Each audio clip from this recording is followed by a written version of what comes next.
kayak gue udah, nah pas dia pegang tangan gue tuh dia bilang kayak, Kak, dia bilang, Kak maafin papi ya, dia bilang gitu kan. Itu pas dengar kayak gitu, Hasan aja tuh kayak berdang-dang gitu. Gue bahkan sama sekali nggak merasakan, gak tau ya ini mungkin dari pikiran gue ngerasa kayak ini another bullshit aja, dia cuma minta maaf ya, kerjanya cuma bisa minta maaf aja gitu loh, dia nggak bisa ngakuin apa-apa juga gitu. Yaudah gue cuma bilang iya gitu. Terus ini megang tangan gue mau lumayan lama, kayak setengah jam ada kali megang tangan gitu ya, misalnya lagi tiduran nih, dia pegang kayak gini kan, dia kan kayak gini tidurannya kan.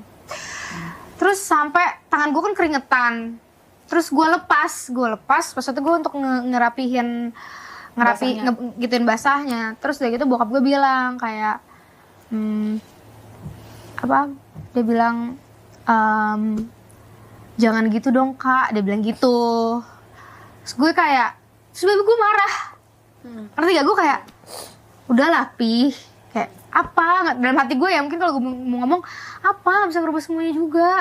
Lo megang tangan gue sekarang 1 hari juga nggak bisa ngerubah 25 tahun hidup gue nggak ada lo kok gitu. Maksudnya nggak bisa dengan lo megang tangan gue 1 jam udah bisa menghapus semua yang udah 20 tahun ini terjadi gitu. Jadi gue marah, abis itu gue marah, bukan marah banget ya, cuma kayak udah Pi, udah nggak perlu juga kayak gitu, gue bilang kayak gitu.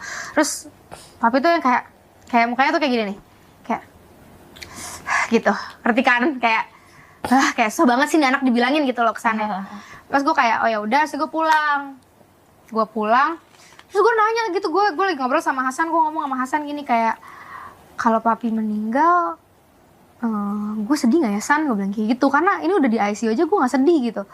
Terus kata Hasan, ya sedih lah pasti, kan lo anaknya, pasti lo nggak sedih. Gue bilang, sumpah gue nggak tahu lagi, gue bahkan bingung banget gitu. Sampai akhirnya di hari H, di hari dimana bokap meninggal, gue ditelepon apa gue dapet chat gitu. Jadi aku inget banget waktu itu kita posisinya lagi di Bali, kakak lagi gendong Biru lagi tidur. Waktu itu Cafat tuh masih kecil banget. Masih kecil banget. Nah jadi kakak lagi boboin abang, tiba-tiba aku ditelepon sama papi aku, bilang kalau misalnya uncle, papinya mereka udah nggak ada gitu. Gimana kakak perasaannya pas dengar? Nah di situ akhirnya gue kayak akhirnya disitu kan pas tahu nih bokap meninggal, gue kayak kosongan, ngerti gak sih, kayak gue nggak sedih, tapi gue nggak bahagia juga sih, kayak biasa aja gitu, kayak oh ya udah ada tetangga meninggal gitu, tinggal tetangga yang kita nggak pernah tahu, misalnya tetangga yang nggak pernah kita sapa nama dia, orangnya kayak gimana, udah meninggal, oh ya udah innalillahi gitu. Dari situ gue kayak ngerasa oh ya udah, oh meninggal ya udah, berarti udah ini saatnya gitu kan. Dan di situ gue sebenarnya sebelum bokap meninggal itu gue ada ribut sama bokap. Ya mungkin kalian juga udah tahu apa yang gue nggak suka banget dari bokap, yang mungkin kalian juga udah tahu kan, misalnya sesuatu yang dia jalani yang gue nggak suka gitu kan. Itu yang gue kayak sampai gue tuh sebenarnya cut off semua keluarga bokap di situ, karena gue ngerasa kayak wah bokap gue udah keterlaluan nih menurut gue. Udah gue mendingan gak usah ketemu lagi, udah kita kayak dulu aja, gak saling tahu.